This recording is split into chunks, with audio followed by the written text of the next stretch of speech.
how easy or difficult has it been? It's not been easy, but I think I absolutely love it, so I wouldn't even call it difficult. I take it as my second innings with the game.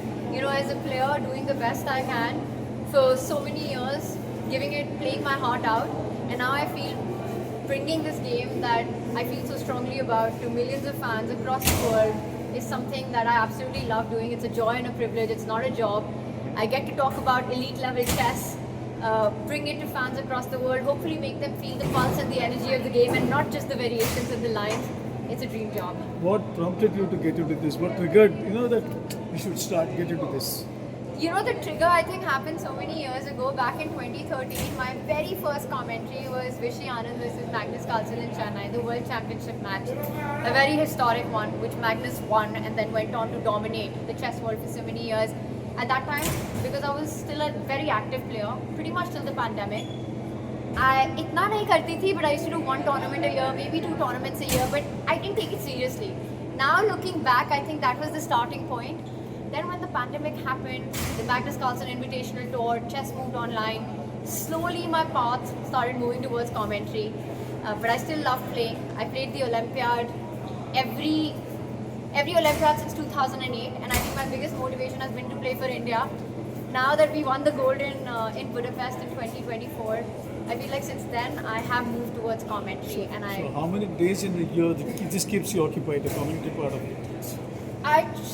It's kind of hard to say how many days in a year. I will say that I sleep better with commentary than I did while playing, because इतना ज़्यादा pressure होता है, इतनी ज़्यादा expectations होती हैं, that I do feel this is easier on the nerves. When something's easier on the nerves, you don't count the days then. It doesn't feel like work. Tanaya, if I may ask a couple of questions. One is that, if we go back to the time early 1970s, Spassky versus Fischer, and Fischer played even without even without using seconds. From there to e-sport, and from there to online chess, everything. So how do you look at this transition and this rapid transition as far as chess is concerned and online chess? Everybody has been using engines, and this online chess these days have been very big. So how do you look at it? It's unbelievable how much our game has evolved. We don't even have to go back to the 72 World Championship match or the 70s. I think just over the last 5 years, modern chess is very different from how even I remember it, playing as a young girl, starting the game. जब engines होते भी नहीं थे इतने powerful engines से दूर की बात है. And openings have evolved so much. Chess has become so much more concrete. The younger generation, they have basically said that the old principles don't matter. Traditional ways of looking at the game just don't hold true anymore. It's fantastic to watch, and I have to say that as a commentator, it's a complete delight. One of the biggest factors that has made this change is computers. The And evolution of it.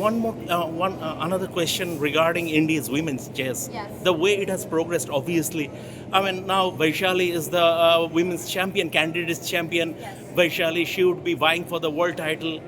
But if we look at the depth, do you agree that India's women's chess in India should have progressed even faster? Because if we look at the top only 4 or 5 players,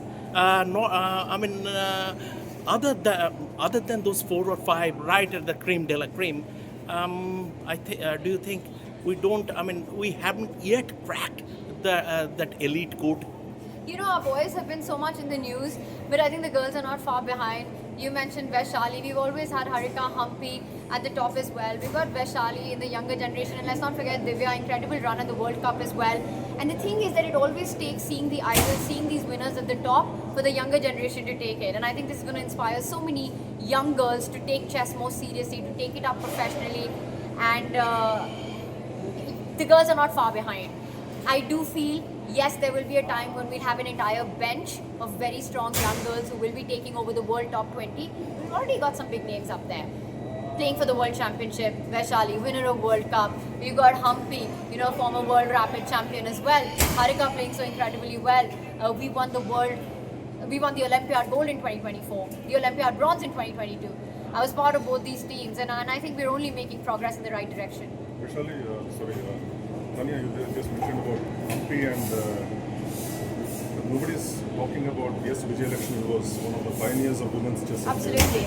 I grew up idolizing Vijay so much. She's, I think, 9 times, or maybe even more than that. I think actually 11 or 12 times national women champion.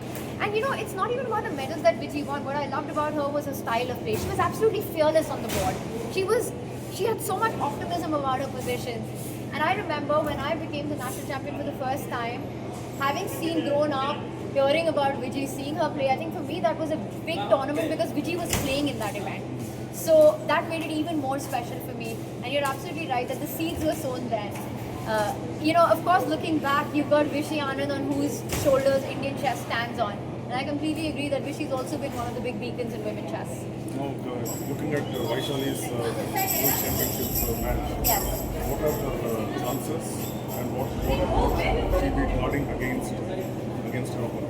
It's a Chinese- great question. Vaishali will be playing Zhu Wenchin, who's a 5 times classical world champion. Experience undoubtedly is in Zhu Wenchin's side, right?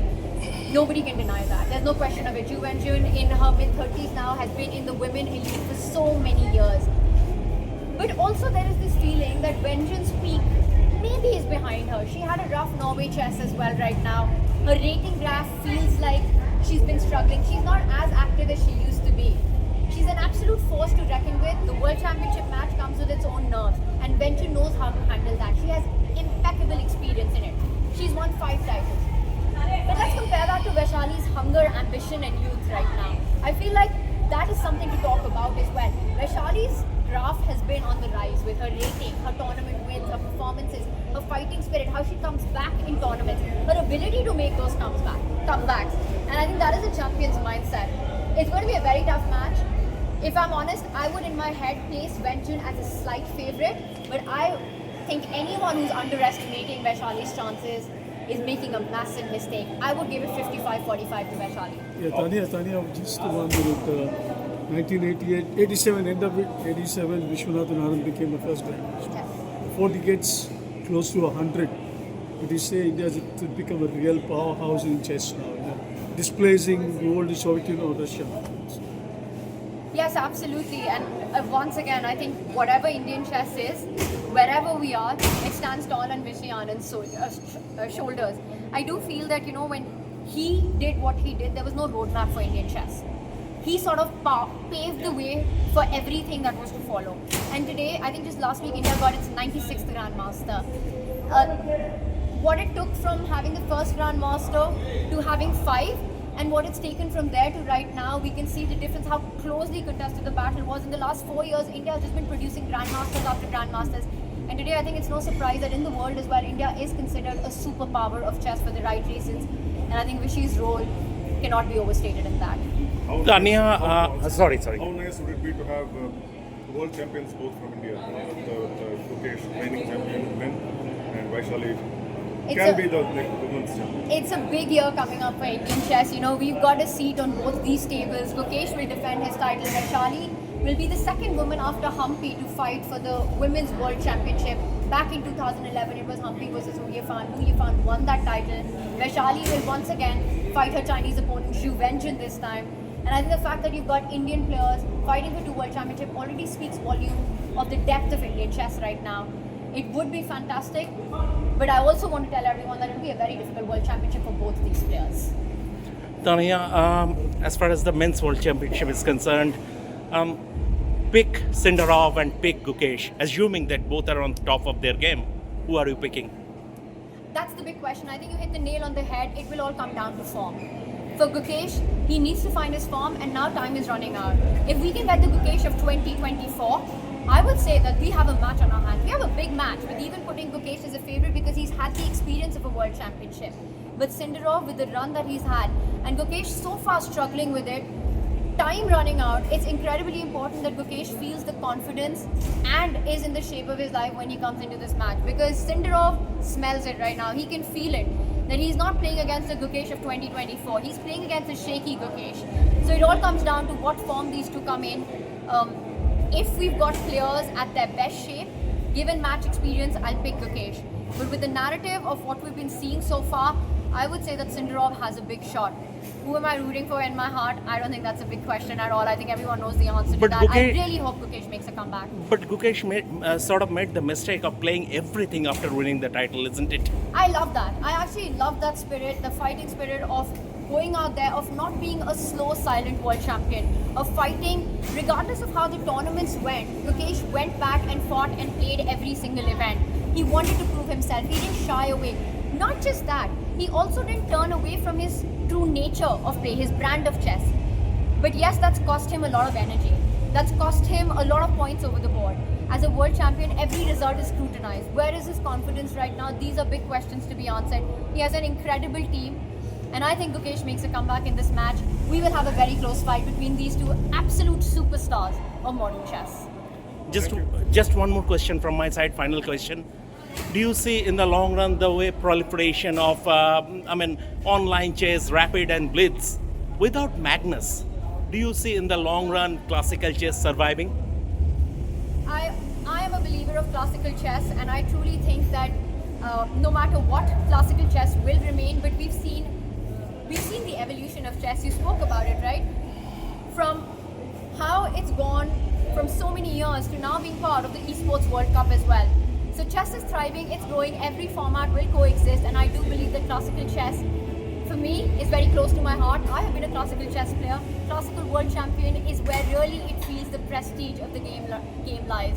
So yes, the answer is a resounding yes to that. It survives. Just a closing thing.